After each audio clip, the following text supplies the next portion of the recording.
Hello, in front of me I've got Kia Ceed. In this video I'll show you how to start navigation route.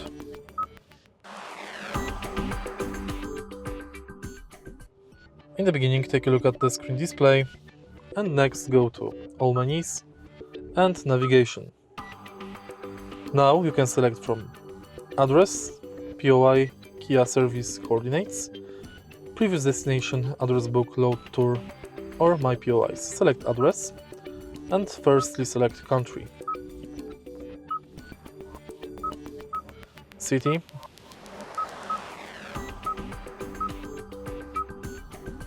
Street,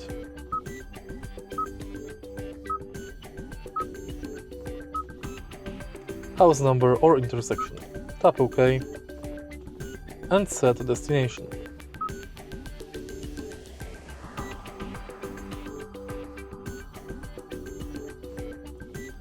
Start guidance. Starting route guidance. And it's done. If you want to stop route guidance, extend the menu and select Stop Guidance. If you find this video helpful, please leave like, comment and subscribe.